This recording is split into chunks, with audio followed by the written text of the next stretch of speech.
여러분 안녕하십니까. 저는 노사공 포럼 상임대표 이원덕입니다. 오늘은 노동개혁을 주제로 하는 시리즈의 세 번째 시간입니다. 오늘은 이런 이야기를 나눠볼까 합니다. 노동개혁은 흔히 미션 임파서블이라고 표현하기도 합니다. 그리고 노동개혁의 중요한 과제가 노동법 개정인데, 노동법 개정은 헌법 개정보다도 더 어려운 과제이다, 이런 이야기를 합니다. 그렇다면 이렇게 어려운 노동개혁을 과연 성공한 나라들이 있는가, 또 성공한 노동개혁은 어떻게 하였는가, 여기에 대해서 한번 살펴보고자 합니다. 자, 그러면 노동개혁이 성공했느냐 하지 않았느냐, 이것은 무엇으로 판단을 할 것인가, 이것부터 한번 살펴보겠습니다. 저는 노동개혁은 국가의 시대적인 과제를 해결하는 데 기여를 해야 된다, 이렇게 생각을 합니다. 그래서 지표를 본다면 노동개혁을 추진한 이후에 경제 성장률이 높아졌는가, 또 일자리가, 특별히 양질의 일자리가 더 많이 창출되었는가, 그리고 기업 경쟁력이 강화되었는가, 아마 이런 지표들이 노동개혁의 성공 여부를 판단하는 기준이 되지 않겠냐, 이런 생각을 합니다. 이런 지표로 봤을 때 성공한 노동개혁을 추진한 나라들이 있는가, 여러 나라들이 있습니다. 그렇다면 이들 나라 가운데 어떤 나라의 노동개혁을 살펴볼 것인가? 성공한 노동개혁을 추진한 나라 가운데 저는 서로 다른 전략을 택한 세 나라를 뽑아서 볼까 합니다. 그 중에 하나가 이제 독일입니다. 독일은 강력한 정치적인 리더십과 또 전문가의 집단적 지혜를 활용해서 노동개혁에 성공한 나라이고, 두 번째로 보고자 하는 나라는 네덜란드입니다. 네덜란드도 마찬가지로 노사적 리더십과 네덜란드는 대타협을 통해서 사회협약을 체결해서 노동개혁에 성공을 했습니다. 세 번째 사례는 영국입니다. 영국은 강력한 정치적 리더십과 정부 주도의 노동개혁을 해서 성공한 사례입니다. 그래서 노동개혁에 성공한 나라이지만 상이한 전략을 선택한 독일과 네덜란드와 영국, 이 세 나라의 사례를 살펴보고자 합니다. 먼저 독일의 노동개혁입니다. 흔히 우리나라에서 이제 하르츠 개혁 이렇게 하는데, 사실은 하르츠보다는 이 개혁을 주도한 슈레더 총리가 아마 더 중요한 역할을 했다고 생각하는데, 흔히 우리가 이제 하르츠 개혁 이렇게 이야기를 합니다. 왜 노동개혁을 추진했는가, 독일이? 노동개혁의 추진 배경은 1990년 독일이 통일한 이후에 실업자가 급증하고 재정 부담이 늘어나서 재정이 악화되고 또 성장률이 떨어지게 됩니다. 이런 배경으로 해서 1998년 3인당 슈레더 총리가 집권을 하게 되고, 그 이후에 2002년 2월에 하르츠라는 사람을 위원장으로 해서 커미티를 만들게 됩니다. 하르츠는 당시 폭스바겐의 인사 담당 이사였습니다. 어떻게 보면 사용자라 볼 수 있죠. 이런 하르츠 씨를 위원장으로 해서 하르츠 커미티를 만들고 노동개혁 안을 마련하게 합니다. 그리고 이 하르츠 위원회는 15명의 위원으로 구성되어 있는데, 여기에 노사가 포함되어 있습니다.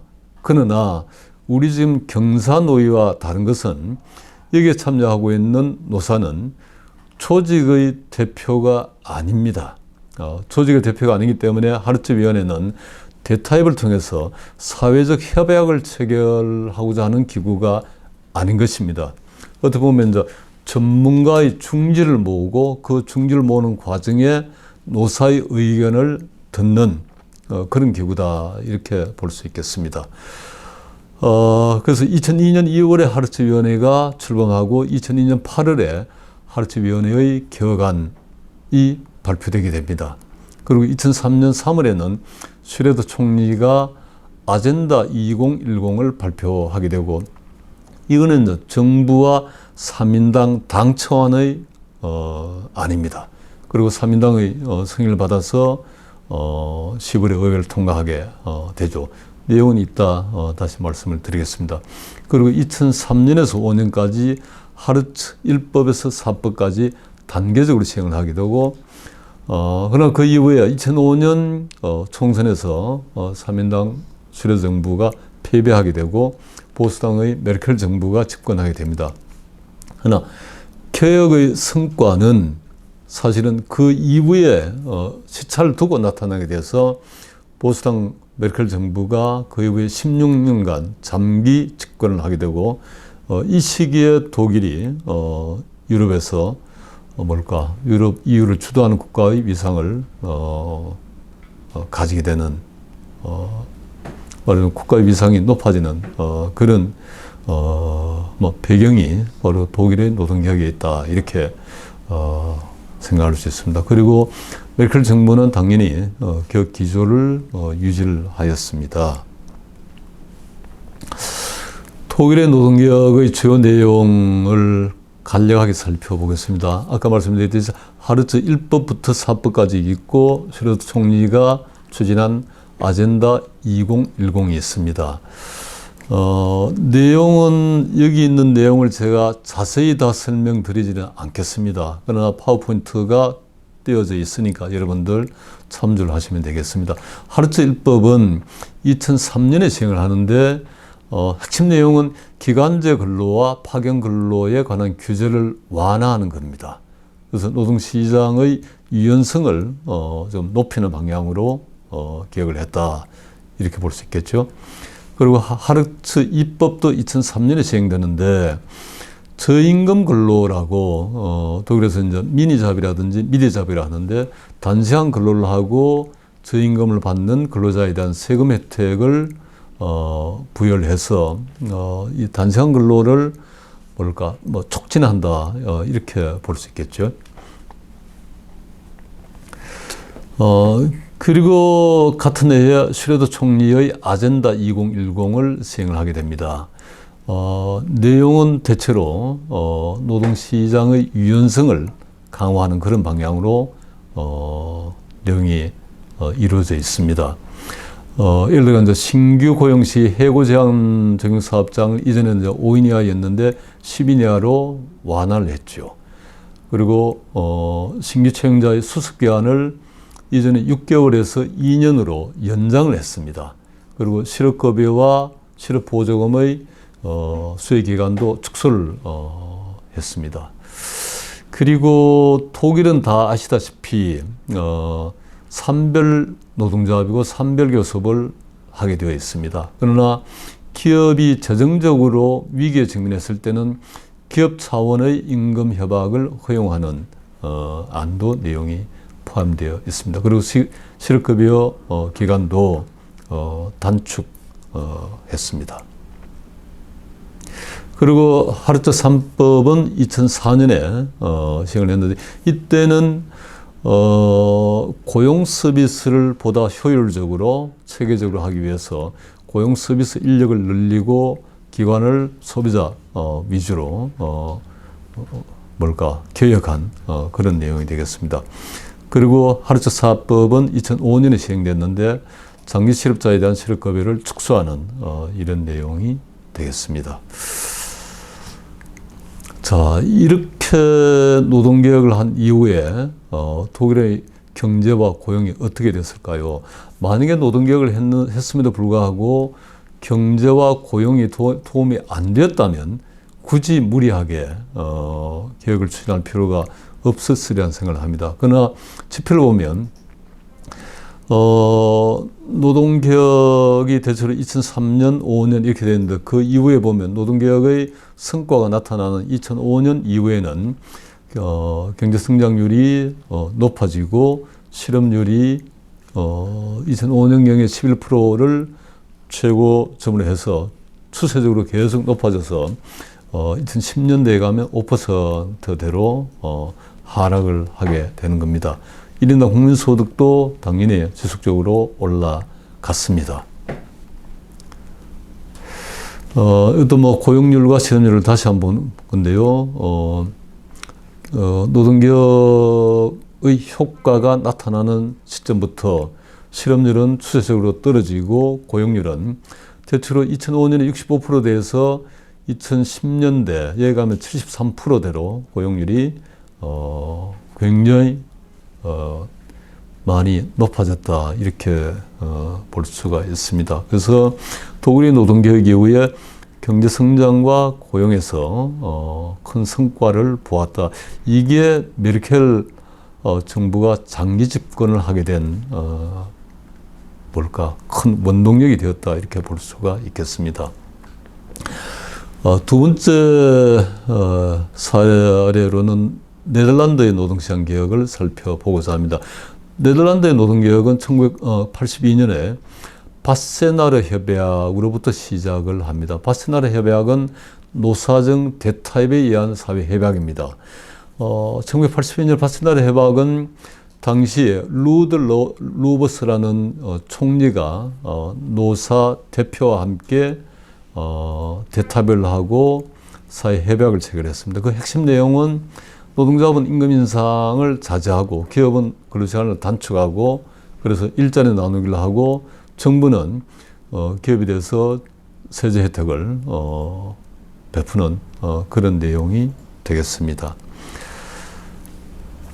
왜 1982년에 바세나르 협약을 추진하게 되었는가? 여러분 이전에 네덜란드 병이라고 해서 영어로 하면 더치 디지즈죠. 유럽 사회 또는 세계적으로 더치 디지즈란 말이 회자되었습니다. 이거는 1960년대에 네덜란드가 복지국가를 건설하면서 임금 인상이 이루어지고 사회보장 지출이 급증하게 되고 그러면서 70년대 오일 쇼크가 함께 도래하고 이러면서 이제 네덜란드 경제가 저성장, 그 다음에 고실업, 그러면서 노사 갈등이 증폭되는 경험을 하게 됩니다. 그래서 도저히 네덜란드 병은 치유 불가능한 병이다. 유럽의 수치다. 이런 이야기도 했습니다. 이런 네덜란드 병이 1970년대 후반 2차 석유 파동을 겪으면서 위기가 더 심화되고 실업은 더 높아지게 됩니다. 그러면서 이제 1982년에 중도 우익 연립 정권이 들어서면서 정부가 강력하게 노동개혁을 추진하게 되고 그러나 네덜란드는 노사 대표와 합의를 해서 협약을 체결해서 노동개혁을 추진하게 됩니다. 1982년 합의 당사자는 경영계 대표, 경제연합회를 비롯한 여러 다수의 경영 대표 단체들, 또 노동계 대표도 노동자 총연맹을 포함한 여러 노동단체들이 참여하게 됩니다. 특이한 것은 1982년 바세나르 협약 당시에 노총위원장이 빔콕 씨였는데 이 빔콕 씨가 94년에 네덜란드 총리가 됩니다.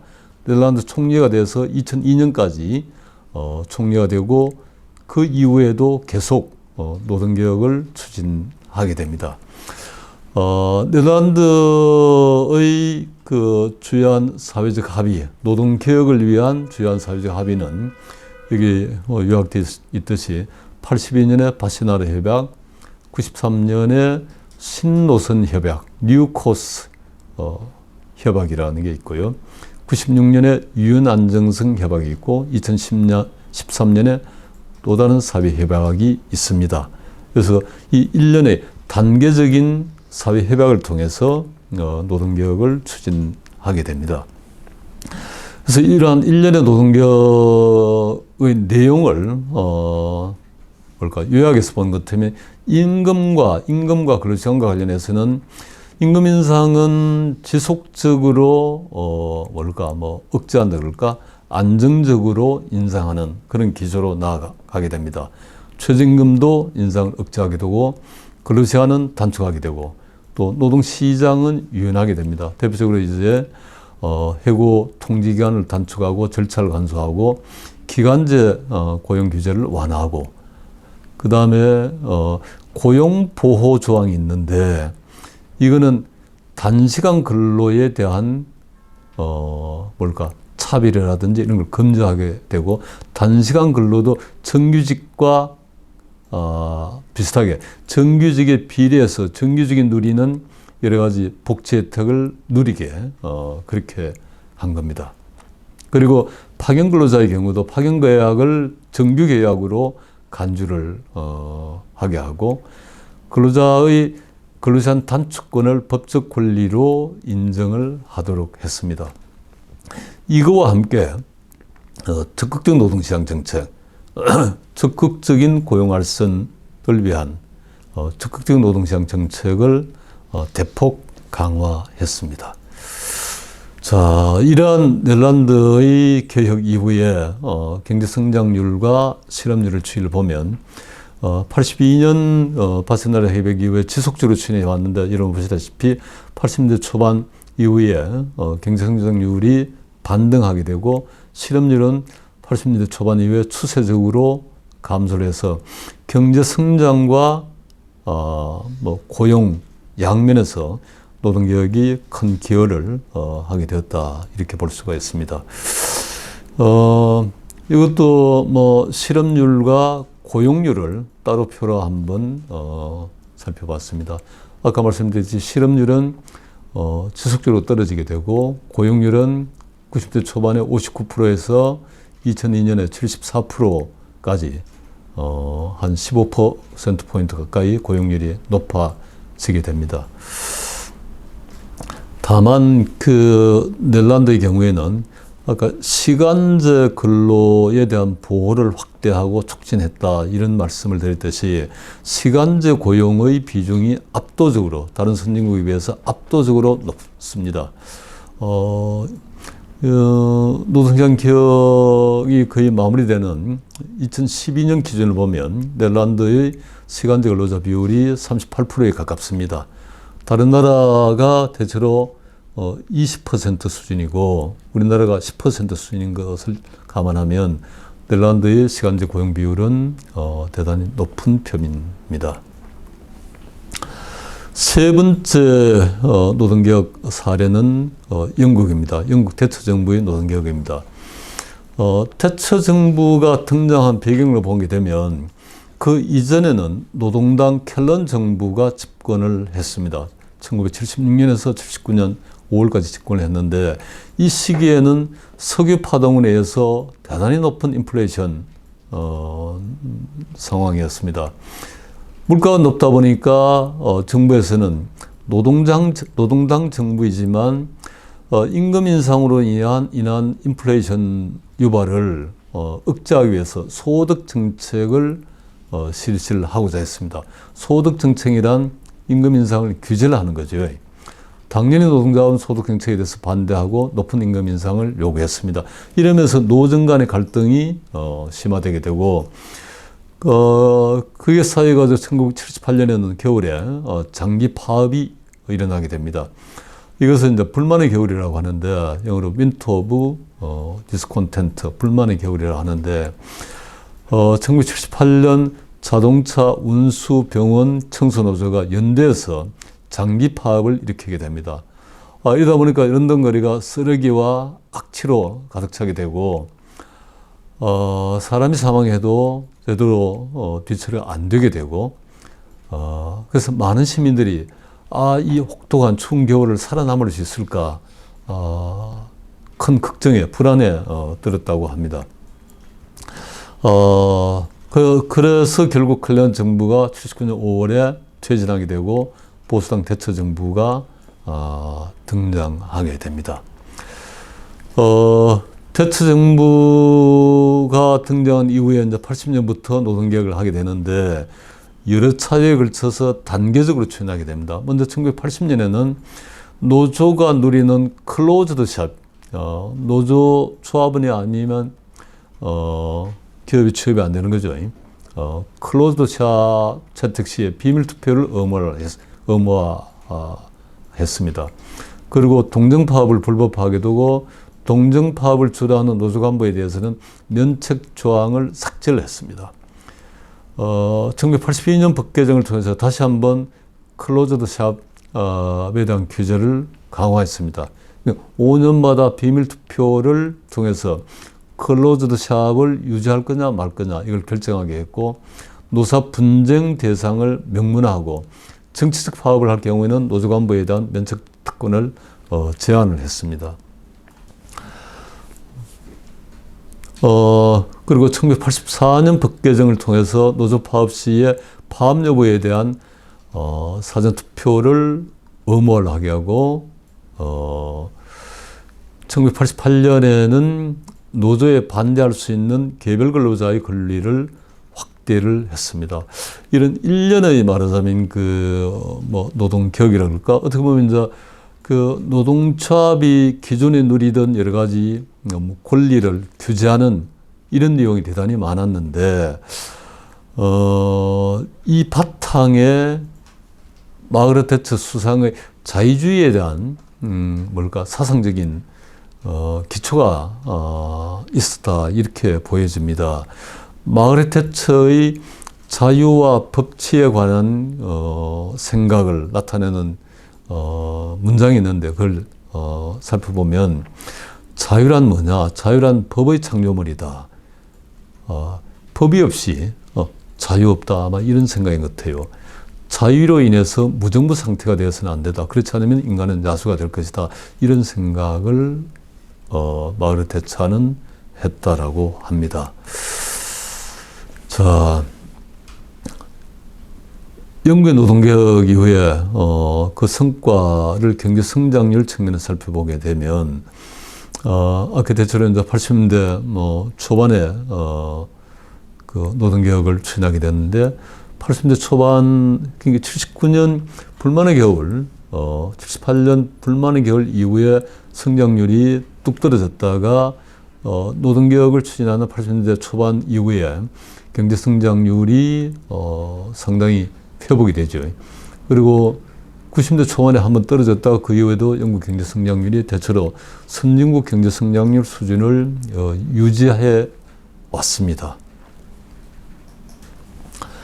그리고 실업률을 보게 되면 대체로 70년대까지는 안정적이었다가 불만의 겨울 이후에 실업률이 굉장히 높아졌다가 노동시장 개혁의 성과가 나타나는 80년대 중반 83년 이후에는 대체로 하향 곡선을 이뤄서 실업률이 안정화 추세를 보였다 이렇게 볼 수가 있습니다. 이거는 영국의 물가 상승률, 인플레이션 추이입니다. 대체로 인플레이션도 오일 쇼크 당시에 20% 넘기고 올라갔다가 조금 하향 추세를 그렸다가 다시 불만의 겨울 이후에 높아졌다가 노동시장 개혁, 노동개혁의 성과가 나타나는 80년대 이후에는 인플레이션이 완화되는, 진정되는 그런 추세를 보여주고 있습니다. 자, 그래서, 독일과 네덜란드와 영국 세 나라를 볼 때, 경제 성장률, 실업률, 인플레이션, 이 세 지표로 본다면 일단 노동개혁은 성과를 거두었다, 성공했다 이렇게 볼 수가 있습니다. 그렇다면 이러한 성공한 노동개혁으로부터 우리가 어떤 시사점을 얻을 수가 있는가? 세 나라가 노동개혁에 성공을 했다라고 평가할 수 있지만, 그러나 모든 나라가 똑같은 개혁 전략을 추진한 것은 아닙니다. 따라서 단 하나의 성공적인 개혁 전략은 존재하지 않는다. 저는 그렇게 생각을 합니다. 바꿔 말하면 국가별로 적합한 실사구시적인 개혁 전략을 채택을 해서 개혁에 성공을 했다. 이렇게 보여집니다. 개혁 과제, 또 국가별로 노사관계 시스템, 또 국가별 정치 상황 등에 따라서 나라마다 서로 다른 상이한 개혁 전략을 채택을 했다라고 보여집니다. 그럼에도 불구하고 성공한 노동개혁에는 공통점이 있다라고 보여집니다. 몇 가지를 제가 여기 제시를 한다면 우선 강력한 개혁 리더십이 있었다. 그리고 이것을 뒷받침하는 개혁 추진 체계 시스템이 갖춰져 있었다. 이렇게 보여집니다. 그 다음에는 노사관계 시스템과 개혁의 골든타임을 고려한 개혁 방식을 채택을 했다. 나라마다 산별노조가 있고 강력한 말하면 뭘까요? 노사 협약, 사회적 협약 추진 전통이 있고 나라마다 다 다릅니다. 그리고 개혁에 따라서는 개혁 과제에 따라서는 개혁의 골든 타임이 있습니다. 개혁을 그 시기를 놓치면 국가 경제적으로 별로 도움이 안 되는 아니면 국가 경제적으로 꼭 필요한 시기가 있는 개혁 과제가 있습니다. 그래서 이걸 고려한 개혁 방식을 채택을 했다. 그 다음에 이제 개혁에 관한 국민적 공감대, 국민의 지지를 형성을 했다. 그리고 개혁 과제를 한꺼번에 추진한 게 아니라 단계별로 또 단계별로 패키지를 묶어서 추진을 했다. 아마 이런 것들이 성공한 개혁에서 보여지는 공통점이 아니겠느냐 이런 생각이 듭니다. 우리나라도 지금 윤석열 정부가 노동개혁을 국가적인 개혁 과제, 그 가운데 가장 중요한 개혁 과제를 추진하고 있는데 이 개혁에 성공하기 위해서는 이런 성공한 개혁으로부터 교훈을 우리가 배워서 합리적 개혁 전략을 채택해서 꼭 성공을 해야 되지 않겠냐 이런 생각을 합니다. 여러분 감사합니다.